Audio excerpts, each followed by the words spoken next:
그 사람들이 롯에게 이르되 이외에 내게 속한 자가 또 있느냐? 내 사위나 자녀나 성 중에 내게 속한 자들을 다 성 밖으로 이끌어내라. 그들에 대한 부르짖음이 여호와 앞에 크므로 여호와께서 이곳을 멸하시려고 우리를 보내셨나니 우리가 멸하리라. 롯이 나가서 그 딸들과 결혼할 사위들에게 말하여 이르기를 여호와께서 이 성을 멸하실 터이니 너희는 일어나 이곳에서 떠나라. 그의 사위들은 농담으로 여겼더라. 동틀 때 천사가 롯을 재촉하여 이르되 일어나라. 여기 있는 내 아내와 두 딸을 이끌어내라. 이 성의 죄악 중에 함께 멸망할까 하노라. 그러나 롯이 지체하매 그 사람들이 롯의 손과 그 아내의 손과 두 딸의 손을 잡아 인도하여 성 밖에 두니 여호와께서 그에게 자비를 더하심이었더라. 그 사람들이 그들을 밖으로 이끌어낸 후에 이르되 도망하여 생명을 보존하라. 돌아보거나 들에 머물지 말고 산으로 도망하여 멸망함을 면하라. 롯이 그들에게 이르되 내 주여, 그리 마옵소서. 주의 종이 주께 은혜를 입었고 주께서 큰 인자를 내게 베푸사 내 생명을 구원하시오나 내가 도망하여 산에까지 갈 수 없나이다. 두렵건대 재앙을 만나 죽을까 하나이다. 보소서, 저 성읍은 도망하기에 가깝고 작기도 하오니 나를 그곳으로 도망하게 하소서. 이는 작은 성읍이 아니니까 내 생명이 보존되리이다. 내가 이 일에도 내 소원을 들었은즉 내가 말하는 그 성읍을 멸하지 아니하리니 그리로 속히 도망하라. 내가 거기 이르기까지는 내가 아무 일도 행할 수 없노라. 그러므로 그 성읍 이름을 소알이라 불렀더라. 우리가 어제부터 롯이라는 인물을 묵상하고 있는데요. 제가 계속해서 롯에 대해서 확인하는 게 뭔지 아십니까? 이 사람은 선한 것이 단 한 개도 없다는 겁니다. 정말 이 롯이라는 사람은요, 사는 날 내내 기회주의자로 살았고 그를 사랑하고 신뢰했던 사람들을 밥 먹듯이 배신하고 더군다나 소돔성에 살면서 그들과 똑같은 죄를 짓고 살았기 때문에 오늘 말씀에서 소돔성이 멸망하는데 그가 살아야 될 이유가 없어요. 롯은 반드시 그 안에서 같이 죽어야 되는 죄인 중에 죄인입니다. 그런데 오늘 말씀에서 너무 놀라운 게 뭐냐면 이 죄인 롯이 구원을 받아요. 그런데 오늘 이 말씀은 저에게 너무 중요한 말씀입니다. 왜냐? 바로 제가 롯이거든요. 제가 어제 고백했듯이 저 또한 인생의 절반을 제자가 아니라 기회주의자로 살았는데 그 기회주의자 롯이 지금은 제 안에서 사라졌냐고 하면 그게 자신이 없어요. 그러니까 가만히 혼자 있다 보면 이런 생각을 하는 거죠.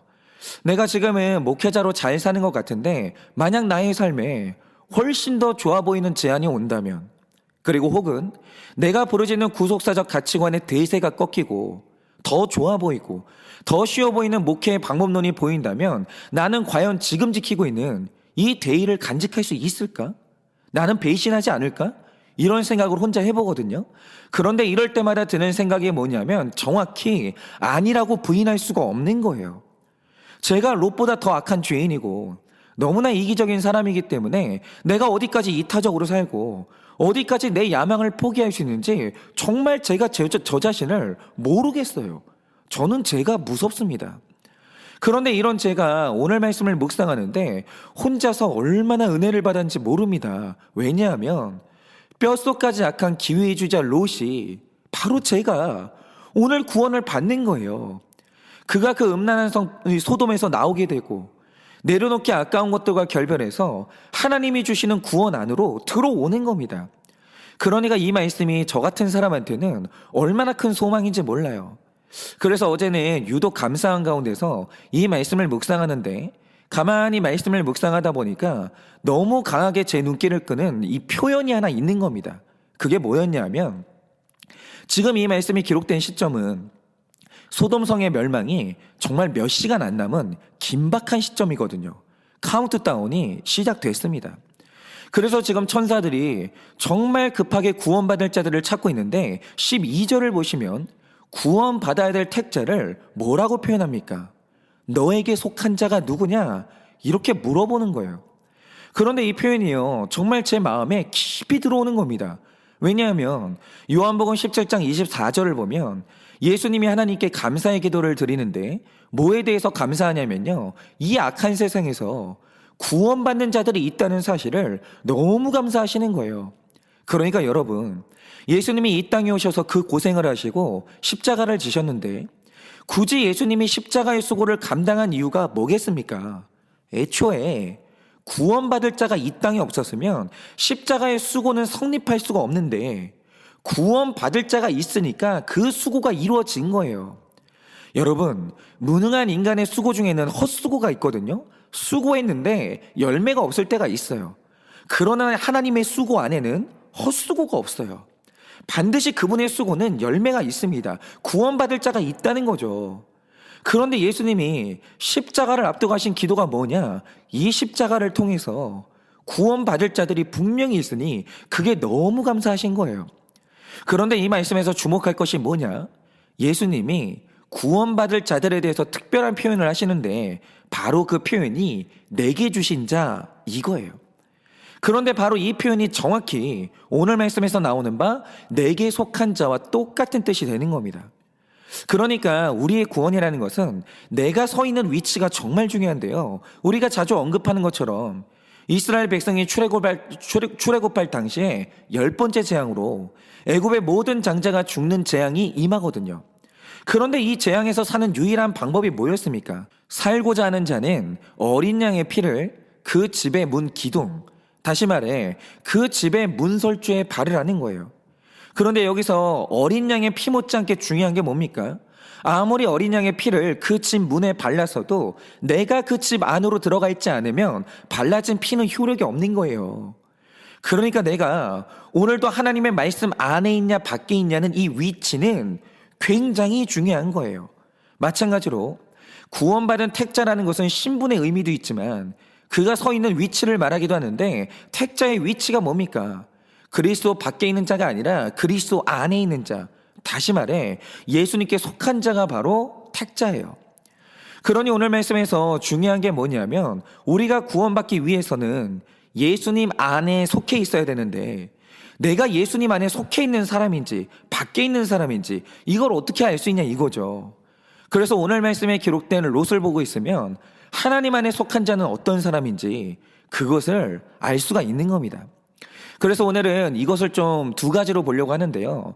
일단 12절을 보시면 참 흥미로운 구절이 있는데 천사가 이 멸망의 성에서 구원받을 자를 찾습니다. 그런데 어제와 오늘 말씀을 보면 롯이 천사들에게 자기 이름을 소개한 적이 없어요. 그런데 천사들은요, 롯이 어디 있는지 정확히 알고 있었고 그를 찾아갔고요. 그들이 롯의 이름을 이미 알고 있었어요. 그런데 우리는 생각하길 이 천사들이 초자연적인 존재니까 당연히 알고 있는 건 당연한 거 아닌가? 이럴 수 있거든요. 그런데 오늘 말씀에서 유심히 봐야 될 게 뭡니까? 천사들이 롯을 알아요. 그런데 신기한 게도 롯의 사위는 누군지, 그의 자녀는 누군지, 그의 아내가 누군지 전혀 몰라요. 그런데 이 모른다는 현상이 천사들만 그런 거냐면 그게 아니라 영적 세계의 모든 존재에게 이런 현상이 나타나는데 예를 들어서 사도행전 19장을 보면 바울이 에베소에서 가서 여러 가지 이적을 나타내고 귀신을 쫓거든요. 그러자 이걸 본 마술하는 사람들이 바울을 따라한다고 예수님의 이름을 빙자해서 귀신에게 호통을 칩니다. 그런데 이때 귀신이 하는 말이 뭐냐? 내가 예수도 알고 바울도 아는데 너는 누구냐? 이렇게 말해요. 그러니까 몰라요. 그리고 마태복음 7장을 보면 마지막 날 세상 모든 사람들이 재림하신 예수님을 만나게 되는데 이때 일어난 일이 뭡니까? 그 중에 예수님이 모르는 사람이 있다는 거예요. 예수님이 내가 너를 모른다고 표현해요. 그러니까 하나님께 속한 자들의 특징이 뭐냐면 나도 하나님을 알고 하나님이 나를 알아요. 압니다. 그런데 그리스도 밖에 있는 자들의 정말 중요한 특징이 뭐냐? 당연히 하나님이 나를 모르는데 그 사람도 하나님을 몰라요. 모른다는 게 가장 중요합니다. 하나님을 모르는 사람은 하나님 밖에 있는 사람이에요. 그러니까 제가 이단에 빠지는 사람들을 보면 너무 신기한 게요. 이단에 빠지는 사람들 중에 상당수는 교회를 오래 다녔던 사람들이거든요. 심지어 그 중에는 목회자도 있고 장로님도 있고 권사님이 있어요. 이 말 뜻이 뭐냐면 이단에 빠지는 게 불신자나 초신자만 그런 게 아니라 아주 교회를 오래 다녔던 사람들도 빠지는 거예요. 그런데 신기한 게 뭐냐? 교회를 그렇게 오래 다녔는데도 하나님이 누군지를 몰랐던 거예요. 그래서 제가 예전에는 이런 현상이 왜 일어나는지 해석이 안 됐거든요. 그런데 요즘에 이 교회를 10년, 20년 다니는 사람이 왜 이렇게 교회를 오래 다니고도 하나님을 모를 수가 있는지 그 이유를 드디어 알았거든요. 그러면 그 이유가 뭐냐? 자, 오늘 말씀을 보시면 롯의 사위가 있었는데 이 사람들이 누굽니까? 소돔 안에 있는 사람들 중에서 유일하게 하나님의 이름을 들어본 사람들이에요. 롯을 통해서. 그런데 이들이 하나님을 몰라요. 구원을 못 받습니다. 그러면 이유가 뭐냐? 14절을 보면 정말 중요한 구절이 있는데요. 오늘 본문에서 천사가 말하길 이제 곧 성이 멸망한다 이렇게 말했거든요. 그런데 롯의 귀에는 이 말씀이 심각하게 들렸어요. 왜냐하면 그가 하나님을 알거든요. 하나님이 죄를 얼마나 싫어하신지 아는 거예요. 그래서 그가 사위들을 살리고자 이 말씀을 전합니다. 그런데 이 말을 들은 사위들의 반응이 뭡니까? 장차당할 환난의 말씀이 농담으로 들리는 거예요. 그리고 잊혀지는 거죠. 그런데 여기서 중요한 건 지금 우리의 가정 안에, 우리의 교회 안에도 선포되는 하나님의 말씀이 가벼운 농담으로 들리는 분들이 있거든요. 그러면 하나님의 말씀이 농담으로 들리는 사람들의 증상이 뭔지 아십니까? 두 가지가 있는데 먼저 첫 번째 증상은 한국 교회 전반에 무섭게 퍼져 있는데요. 모든 교회는 일단 예배 시간을 보면요. 졸고 있는 사람 몇 명을 빼면 전부 말씀 잘 듣습니다. 그런데 신기한 게 뭐냐? 예배가 끝나고 딱 1시간이 지나서 오늘 설교 내용이 뭐였냐고 물어보면 제가 장담하는데 성도들 중에 70%는 그날 설교 내용이 뭔지 설명을 못해요. 기억을 못합니다. 그런데 그 중에 30%는 그날 설교 말씀을 정확히 기억하거든요. 그런데 제가 이렇게 말씀드리면 어떤 분들이 이게 각자의 기억력 차이라고 생각하고 어떤 분들은 나이 먹으면 다 이렇게 된다고 그렇게 말씀하시는 분들이 있거든요. 그런데 이건 천만의 말씀입니다. 저희 교회 성도님 중에 70대신 성도님이 계시는데 이분이 설교를 들을 때마다 하시는 말씀이 뭔지 아십니까? 이 말씀이 내 말씀이라고. 나는 이 말씀이 들린다고 하면서 말씀 내용을 다 외우세요. 다 기억하십니다. 그런데 어떤 분은 학력도 좋고 젊어서 기억력도 좋은데 들은 말씀이 기억이 안 나는 거예요. 그러면 이유가 뭐냐? 그 원인은 영적인 데 있는데 아무리 말씀이 선포되고 있어도 마음속 깊은 곳에서 하나님의 말씀이 농담으로 들리는 거예요. 주님이 재림하신다 말하잖아요. 농담으로 들려요. 장차 다가올 환난이 있다 이런 말씀을 하잖아요. 농담으로 들리는 거예요. 말씀이 내 현실하고 상관이 전혀 없는 농담으로 들리는 거예요. 그런데 지금 제가 드리는 말씀을 절대로 농담으로 들으시면 안 되는 게요. 어떤 분들은 정말 여러 가지 이유로 들은 말씀이 기억나지 않을 수 있어요. 그런데 이것도 핑계가 될 수 없는 게요. 제가 한 번은 영화를 보는데 그 영화에 어떤 내용이 있었냐? 그 영화가 정치 영화였는데요. 두 정치인이 어떤 지역의 공천권을 놓고 싸우다가 한 명이 공천을 양보하게 됐어요. 그런데 저는 잘 모르지만 정치의 세계는 공짜가 없다면서요. 그래서 공천권을 얻은 정치인이 양보한 사람에게 대가를 주는데 그 대가가 뭐냐? 자신이 알고 있는 곧 가격이 오르게 될 주식의 정보를 알려주는 거예요. 그런데 제가 그 장면에서 유심히 본 게 뭔지 아십니까? 이게 농담이 아닌 거예요. 주식 정보, 돈 번다는 정보를 듣게 되니까 이건 농담이 아닌 거죠. 상대방이 주식에 대한 말씀을 선포하니까 행여라도 잊어버릴까 봐 급하게 펜과 종이를 꺼내서 열심히 적는 거예요. 그런데 여러분, 만약 누군가 여러분에게 이렇게 확실한 주식 정보를 주면 여러분은 정말 그 정보를 머리로 기억하고 마시겠습니까? 만약에 내가 기억력이 없다고 하죠. 그런데도 그걸 그냥 기억만 하시겠습니까? 아니죠. 누구라도 잊어버릴까 봐 농담이 아니면 펜과 종이를 동원해서라도 적는 거예요. 여러분, 바로 이겁니다. 택자는 하나님을 아는 사람이고 하나님도 그 사람을 아는데 아는 이유가 뭐냐? 하나님이 말씀하시면 농담이 아닌 거예요. 심각하게 받는 겁니다. 그리고 그 말씀을 다 기억하고 주변에 전달하는데 제가 본 바 하나님의 말씀을 정말 소중하게 생각하시는 분들은 만약에 내 기억력이 약하면 최소한 적는 노력이라도 하거든요. 귀한 말씀이면 적는 거예요. 농담이 아니니까 적는 거죠. 그런데 이런 분들은요, 하나님을 알아요. 그런데 교회를 오래 다녀도 그날 들은 설교 내용도 기억을 못하고 하나님을 아는 실력이 늘지 않는 분들이 있는데 그 이유가 뭐냐? 여러분 마음속 깊은 곳을 좀 들여다보세요. 선포되는 말씀을 농담으로 듣는 거예요. 그러니까 기억나지도 않고 말씀을 적는 노력도 없는 겁니다.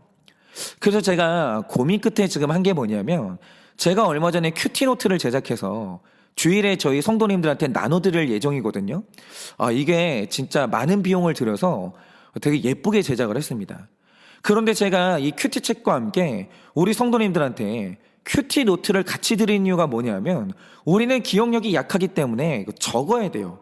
하나님의 말씀은 농담이 아니에요. 심각한 말씀입니다. 그래서 내가 잊어버릴 것 같으면 적어야 되는 거예요. 그리고 적고 이 말씀을 누군가에게 나눠야 되는 겁니다. 이걸 적자생존이라고 하는데 안 적으면 죽는 거예요. 겸손한 사람은 적어야 사는 겁니다. 그런데 제가 이렇게까지 하는데도 여전히 적지 않고 늘 들은 말씀을 잊고 사는 분들은 제가 어떻게 해야 될지를 모르겠어요. 그 마음에 하나님 말씀을 농담으로 여기는 그 태도는 하나님께 속한 자의 모습이 아니라는 거예요. 정말 바라기는 말씀을 간절하게 들으시고 적으시고 적용하시고 전하셔서 하나님도 나를 알지만 나도 하나님을 잘 아는 여러분 되시기를 바라봅니다. 그리고 저는 오늘 말씀에서 이 두 번째가 너무 은혜가 되는데요. 자, 롯에게 이 소돔성이 멸망한다는 말씀이 들렸어요. 그런데 이때 우리의 가벼운 생각이 뭐냐면 말씀이 들리면 당연히 이제 떠나가는 적용이 될 거라고 생각을 하잖아요. 그러니까 말씀이 들리면 그 즉시 중독이 떠나지고 악한 관계가 떠나지고 죄에서 떠나는 줄 아는데 오늘 말씀에서 보게 되는 참 신기한 게 뭡니까? 롯이 천사들을 만난 처음 시간이 저녁이라고 돼 있거든요. 근데 유대인들에게 저녁은 4시에서 5시 사이예요. 그러니까 롯은 성이 멸망한다는 소식을 오후 5시쯤에는 들은 겁니다. 그런데 15절을 보면 지금 언제까지 성에 머물고 있죠?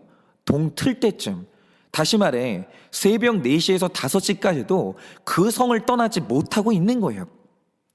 여러분, 그런데 바로 이게 죄를 대하는 우리의 모습입니다. 예를 들어서 어떤 사람이 직장에서 불륜에 빠졌는데 이분에게 그 죄를 찔러주시는 말씀이 들렸어요. 그래서 그 말씀을 듣고 얼마나 아픈지 눈물을 펑펑 쏟고 회개했습니다.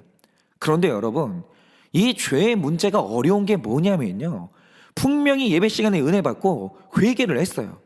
그런데 막상 현실에 가면 또 음란에 빠지고 관계가 안 끊어지고 새벽녘까지 가는 거예요. 또 중독을 생각해 보면요, 예배 시간에 은혜 받고 눈물 쏟으면 당장은 중독을 끊어낼 수 있을 것 같거든요. 그리고 특별히 술, 담배의 경우에 몇 주 정도는 은혜 받으면 끊을 수 있습니다. 그런데 여기서 너무 괴로운 게 뭐냐면 받은 은혜가 약해지고 내 결심이 느슨해지면 그 즉시로 다시 담배 생각이 나고 술 생각이 나요. 머뭇거리면서 내 죄악을 떠날 수가 없는 거예요. 그러니까 이게 뭐냐? 성이 망한다는 사실을 들었는데도 동틀 때까지 떠나지 못하는 게 이런 거예요.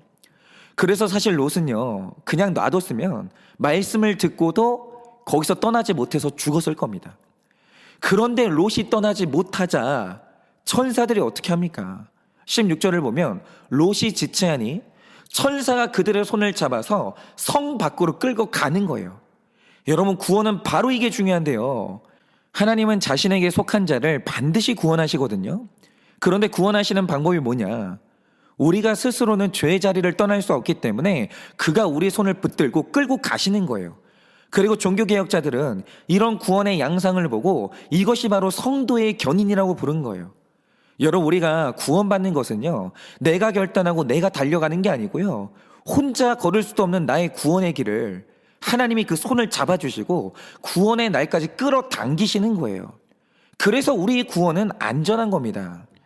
그리고 제가 얼마 전에 이것을 확인하는 지체를 만났는데요, 이 지체는 제가 예전부터 알고 지냈던 지체인데 어느 날 저에게 전화가 온 거예요. 그리고 하는 말이 본인이 결혼을 하게 됐는데 여자친구가 찾아가서 상담을 하고 싶은 게 있다는 거죠. 그래서 제가 굉장히 오랜만에 두 사람을 만났습니다. 그래서 대화를 나누는데 겉으로야 서로 대화를 잘했거든요. 그런데 저는 대화를 하는 내내 뭔가 겉도는 느낌이 자꾸 드는 거예요. 그러니까 지금 이 지체들이 뭔가 저에게 하고 싶은 진짜 말이 있는데 계속 뭔가 돌려 말한다는 느낌이 있는 거죠. 그런데 뭔가가 말하기 힘들다면 그럴 만한 이유가 있는 거니까 제가 좀 기다렸습니다. 그러면서 대화를 하는데 마침내 결혼을 앞둔 두 사람이 진짜 고민을 털어놓은 거예요. 그게 뭐였냐. 이 두 사람이 결혼을 하기 전에 교제하는 기간에서 2번의 임신을 했고 2번의 낙태를 한 거예요. 그런데 이런 일이 있을 때 두 사람이 하나님을 몰랐냐고 하면 알고 있었습니다. 그리고 그런 죄를 지으면 안 된다는 것도 당연히 알고 있었죠. 그런데 우리의 연약함이 뭐냐면 그런 죄 가운데 계속 있으면 멸망한다, 빠져나와야 된다. 하나님이 말씀으로 계속 경고를 했어요. 이걸 알아요. 그런데 아는데 빠져나오지를 못하는 거예요. 그리고 결국 이 두 사람이 낙태의 죄를 2번이나 저지른 겁니다. 그런데 이런 죄를 짓고 교회에 가면 낙태가 죄라고 말하니까 그동안 이 두 사람이 신앙생활을 하면서 마음이 얼마나 아팠겠습니까? 죄책감의 지옥을 살았겠죠. 그런데 여기서 제가 신기한 건 이겁니다. 죄가 해결되지 않은 상태에서 교회를 갔으면 그 설교가 너무 고통스러웠을 것이고 말씀이 고통스러우면 대부분의 사람들은 회개하기보다 그냥 공동체를 떠나거든요. 그런데 신기하게도 두 사람이 결혼을 앞두고 저를 찾아왔어요. 그리고 이런 죄를 회개하지 않고 결혼한다는 게 너무 두렵다고 하면서 같이 죄를 고백하더라고요. 그러면서 눈물을 흘리는데 제가 그 두 사람의 모습에서 오늘 말씀에 롯을 본 거예요. 여러분, 인간은 누구라도 그러는데요. 이 세상에 자기 힘만으로 중독을 끊고 그 죄에서 빠져나오고 스스로 행복이 아니라 거룩의 길을 갈 수 있는 사람은 아무도 없습니다. 그래서 성경이 사람을 향해 전적으로 무능한 존재라고 하는 거예요. 그리고 제가 본 바 이 두 사람도 그랬습니다. 음란의 죄 앞에서 맨날 패배하고 자기 힘으로 이길 수가 없는 거예요. 얼마나 불쌍합니까? 그런데 이 두 사람이 마침내 저에게 와서 자기 죄를 다 오픈하고 회개를 하는 거예요.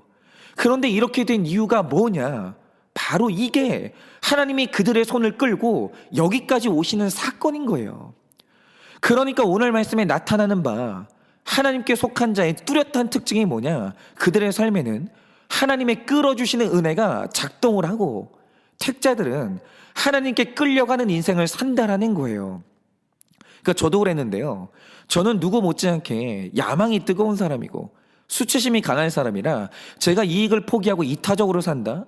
그리고 내가 수치를 드러내고 회개를 한다? 저는 이게 불가능한 사람이에요. 그런데 제가 죄를 숨기고 이기적으로 사는 삶을 옳다라고 생각했냐면 그게 아니었습니다. 그래도 제가 목회자이기 때문에 내가 이 지독한 이기심에서 빠져나와야 된다는 것을 진작에 알고 있었고 무조건 회개해야 된다는 것도 알고 있었어요. 그런데 문제가 뭐냐? 저도 제가 이타적이고 싶은데 어떤 상황만 펼쳐지면 자동적으로 손익이 계산이 되는 거예요. 왜 그런지 모르겠는데 자꾸 계산이 돌아가는 거예요. 그러다 보니까 손해보는 길로 갈 수가 없는 거죠. 하나님이 그 길을 옳다 하시는 걸 알고 있는데 못 가겠는 거예요. 그리고 내 죄를 드러내고 이 모든 죄를 끊어야 된다는 것을 알았지만 그때마다 수치심이 얼마나 강하게 막아서는지 거기서 빠져나올 수가 없는 겁니다. 그런데 이런 제가 어떻게 여기까지 왔냐고 하면 하나님이 제 목덜미를 잡아서 끌고 오신 거예요. 그런데 참 신기한 게 뭐냐면요. 끌려 나오는 제 마음이요. 기뻤어요. 왜죠? 아니, 내가 뭐라고? 내가 뭔데 하나님이 나를 끌고 가요? 왜 하나님이 나를 위해서 그런 수고를 해야 됩니까? 저는 그럴 만한 가치가 없는 사람이고 버림받아 마땅한 사람이거든요. 그런데 하나님이 나를 끌고 가실 때 나는 그게 얼마나 큰 사랑인지를 알았고 이게 내가 구원받은 증거인 걸 아니까 싫은 길을 끌려가는데 동시에 그게 감사한 거예요. 여러분, 바로 이겁니다. 만약에 어떤 사람이 자기 삶에 무한한 자유가 주어졌다. 내가 죄의 길을 걷고 있고 십자가와 상관없는 길을 겪고 있는데 아무도 나를 끌고 가는 사람이 없다. 그 사람은 버림받은 사람이에요. 여러분, 신앙생활은요, 자기 힘으로 걷는 길이 아닙니다. 왜냐하면 우리는 옳은 게 뭔지 알아도 안 되는 존재거든요. 그래서 택자의 인생에는 나를 끌고 가시는 하나님의 이 강제적인 힘이 작동을 하는 것이고, 끌려가는 나는 괴롭지만 동시에 감사하고 기쁜 거예요. 그리고 오늘 이 말씀을 듣는 분들 중에서는 제 말이 무슨 뜻인지 아는 분들이 있어요. 왜냐? 택자는 다 한 번씩 하나님이 내 손을 잡고 끌고 가주시는 이 경험을 택자는 하거든요. 제가 오늘은 여기까지 해야 될 것 같은데요. 정말 이 아침에 바라기는 여러분과 제가 하나님께 속한 자로서 하나님을 더 아는 데 힘쓰시고, 하나님이 끌고 가실 때 잘 끌려가셔서 롯처럼 구원을 얻는 여러분 되시기를 예수님의 이름으로 축원합니다. 기도하겠습니다. 하나님, 오늘 말씀에 나오는 롯이라는 사람은 선한 게 하나도 없습니다. 그는 기회주의자고 날마다 사랑하는 사람들을 배신하고 살았고 손익계산을 따지면서 그렇게 많은 죄를 짓고 살았습니다. 그런데 주님, 제가 롯입니다. 그런데 주님, 저 같은 죄인이 어떻게 구원을 받을 수 있겠습니까? 주님께 속하지 않으면 저는 구원받을 수가 없는 것입니다. 그런데 주님, 제가 주님께 속한 자로서 날마다 주님 알기를 원하고 말씀을 심각하게 여기면서 주님 말씀 안에서 이 말씀을 적용하며 살기를 원합니다. 또한 주님, 나는 주님 말씀대로 살 힘이 없지만 주님이 나를 끌고 가실 때 그 거룩의 길에 잘 끌려가서 오늘도 주님 뜻대로 살기를 원하오니 주여, 오늘도 나의 삶에 개입하여 주시고 이 말씀을 듣는 모든 성도님들의 삶에 개입하여 주셔서 주님을 더 알게 하시고 거룩의 길을 강제로라도 갈 수 있도록 주님께서 인도하여 주시옵소서. 그렇게 우리 모두가 주님께 속한 자가 되어 구원을 얻는 우리가 되게 할 줄 믿사오며 살아계신 예수님 이름 받들어 기도드립니다. 아멘.